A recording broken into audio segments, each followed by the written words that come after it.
अस्सलाम वालेकुम। आज हम बच्चों फर्स्ट डे का नेक्स्ट टॉपिक देखेंगे। टॉपिक का नेम क्या है? Molar volume.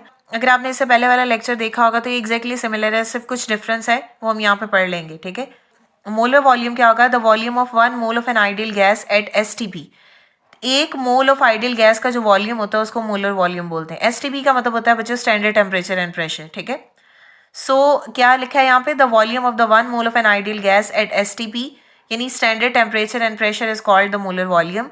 और इसकी जो वैल्यू होती है वो होती है 22.414 डीएम क्यूब। इसको राउंड ऑफ करेंगे तो ये 22.4 डीएम क्यूब आ जाएगी। ठीक है, इसी तरह इसको आप रिप्रेजेंट करते हो कैपिटल वी और नीचे छोटा एम लिखा होता है, यानी कैपिटल वी एम से। अब बच्चों, according to the Avogadro law, equal volume of all the ideal gas at the same temperature and pressure contain the equal number of molecules।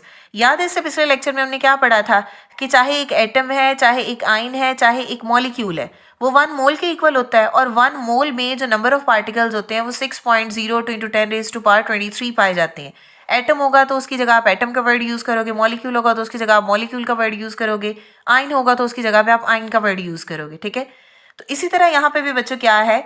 Equal volume. अब क्योंकि गैसेस की बात की जा रही है तो यहाँ पे हम वर्ड यूज करें equal volume of all the ideal gas at the same temperature and pressure contain the equal number of molecules. ठीक है, आइडियल गैस का जो वॉल्यूम है that is equal to the number of molecules, same होंगे। ठीक है, जैसे for example अब आइडियल गैस की वैल्यू कितनी है? 22.4 DM cube of a gas at STP. ठीक है, अब 22.4 DM cube of a gas at STP is equal to molar mass of the gas. उसमें नंबर ऑफ पार्टिकल्स कितने होंगे? 6.02 × 10⁻23 और वो 1 मोल ऑफ गैस के बराबर होगा। ठीक है, ये जो 22.4 डीएम क्यूब ऑफ गैस है वो इक्वल होगी molar mass of the gas के, और उसमें जो नंबर ऑफ पार्टिकल्स पाए जाएंगे वो होंगे 6.02 × 10⁻23 पार्टिकल्स ऑफ गैस, और वो इक्वल होगी 1 मोल ऑफ गैस की। बिल्कुल एग्जैक्टली सिमिलर है जो इससे पहले हमने पढ़ा है, सिर्फ यहाँ पे डिफरेंस क्या है? हमने ये वाला जो है वो पॉइंट एक्स्ट्रा ऐड किया है वॉल्यूम का।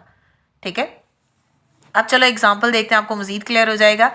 अब यहाँ पे बच्चों कुछ एग्जाम्पल हैं, जैसे यहाँ पे हमने एग्जाम्पल ली है कार्बन डाइऑक्साइड की। ठीक है, सो 22.4 DM cube of carbon dioxide at STP. तो यहाँ पे जो कार्बन है इसका मास कितना होता है? 12। ऑक्सीजन का मास कितना होता है? 16। 2 ऑक्सीजन है तो 16 मल्टीप्लाई बाय 32 प्लस करोगे आप इसमें 12, तो 2 2 4 और 3 मास आएगा 44 ग्राम। ठीक है, तो 22.4 DM cube of carbon dioxide at STP, mass कितना होगा? 44.44 gram of the carbon dioxide. इसमें 1 कार्बन डाइऑक्साइड है तो इसका मतलब है कि इसमें जो मॉलिक्यूल है वो फिक्स होंगे, 6.02 × 10⁻23 मॉलिक्यूल ऑफ कार्बन डाइऑक्साइड। अब यहाँ पे 1 है तो ये 1 मोल ऑफ कार्बन डाइऑक्साइड है। ठीक है, इसी तरह बच्चों नेक्स्ट एग्जांपल है 22.4 DM cube of any gases. ठीक है, यानी इसका मतलब क्या है कि हमने ये जनरल मैंने लिखा है यहाँ पे, इसके अकॉर्डिंग हम फर्दर एग्जांपल को भी सॉल्व करेंगे। 22.4 DM cube of any gases, अब किसी भी गैस में जो वॉल्यूम है वो फिक्स होगा। ठीक है, और वो इक्वल होगा मोलर मास इन ग्राम्स के। इसके बाद जो है वो उसमें अगर एक चीज होगी तो उसमें नंबर ऑफ मॉलिक्यूल्स कितने होंगे? 6.02 × 10⁻23 और वो 1 मोल के इक्वल होगा। अब नीचे फर्दर मैंने बच्चों 2 एग्जांपल लिखी हैं, इस जनरल टर्म को उसके अकॉर्डिंग यहाँ पे सॉल्व करते हैं। ठीक है, सो फॉर एग्जाम्पल यहाँ पे हमारे पास है एग्जाम्पल हाइड्रोजन की। अब हाइड्रोजन क्योंकि 1 मॉलिक्यूल ऑफ हाइड्रोजन है, यहाँ पे कुछ नहीं है तो इसका मतलब होता है यहाँ पे 1 है, तो 1 मॉलिक्यूल के लिए जो वॉल्यूम फिक्स होता है जो ऊपर हमने बोल दिया वो है 22.4 DM cube of 1 hydrogen gas at STP. ठीक है, एक हाइड्रोजन का मास कितना आता है? 1, तो यहाँ पे कितने हाइड्रोजन है? 2, तो इसका मतलब है कि हम इसको 2 से मल्टीप्लाई करेंगे तो कितना आ जाएगा? 2 ग्राम। ठीक है, अब क्योंकि हाइड्रोजन यहाँ पे एक ही मॉलिक्यूल है तो इसलिए इसमें मॉलिक्यूल भी कितने होंगे? 6.02 × 10⁻23। ठीक है, अब यहाँ पे 1 है तो ये 1 मोल आ जाएगा। क्लियर है? इसी तरह नेक्स्ट एग्जाम्पल है बच्चों अमोनिया गैस की।